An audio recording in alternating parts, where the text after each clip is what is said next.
Imagine a considerably huge clock ticking away just above your head. It follows you wherever you go.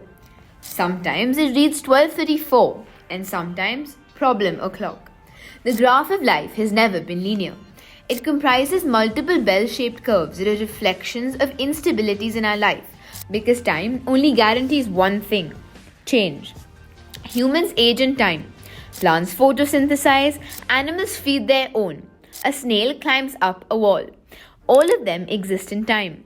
The thoughts and conscious experience of humans mirror the complexity of time. There is a sort of awareness that takes the nature of temporality. We experience events in a linear sequence. This temporal awareness tells us that there is a past, a present, and a future that is yet to come. It allows for nostalgia, living in the moment, and dreading what is to come. Amidst these inquisitions, what are the philosophical implications of living in the now? This question is well aligned with existentialist philosophy. Existentialism is a movement from the post-World War II era. It emphasizes the importance of free will, individual purpose of life, self and self-discovery. Existence precedes essence. As the French philosopher Jean-Paul Sartre explains, the self exists first and then comes to discover their essence or nature after a duration of experiences. Existentialism rejects the concept of fatalism. It upholds that our existence is not predetermined. Sartre would disagree with the karma theory from Indian philosophy. Through the existentialist viewpoint, time is an essential asset. It determines our actions, values, self-worth, and moral consciousness. Each moment as they pass in time is a possibility, a chance to perform an action differently, leading to more fruitful outcomes. Its focus on the here and now lies heavily on the idea that the present is not a static point in time, but a flowing stream of possibilities where individuals interact with their own life stories. In that case, humans essentially have a dynamic nature which advocates autonomy of will.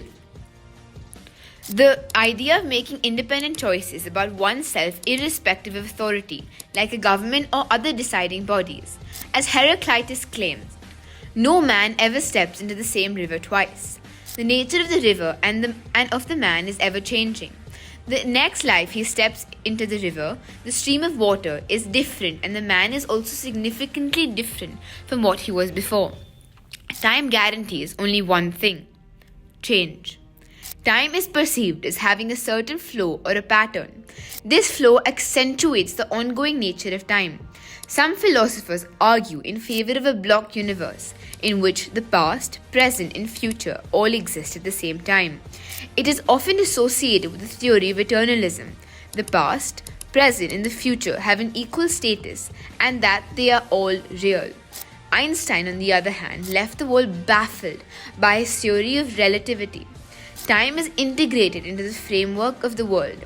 He tells us that time is the same entity for everyone, but does not pass at the same rate for everyone. He understood it better by combining space and time together.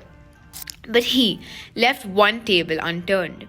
How is it that we can shift from space to space by using different directions and movements, but only one direction when it comes to time? No matter how far we reach in time, the past is always behind us. Every moment in time becomes older and it cannot be revisited unless through memory recall. To understand this further, one must ask, what is space?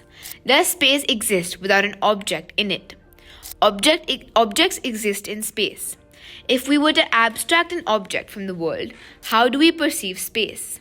Space is a non-perceptible entity. To assert that space exists, there is a certain dependence on objects. Thus, it challenges our understanding of space as an individual construct.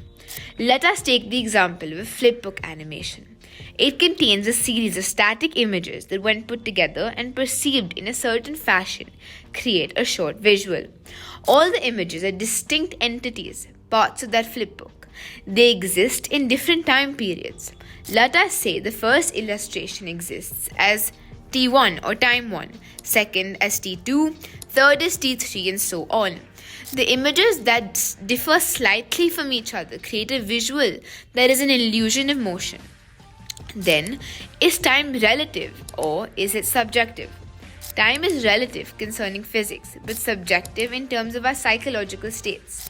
Thus, time transverses from physics relativity to the mind's subjectivities. Why don't you take your time to come up with your own understanding of time?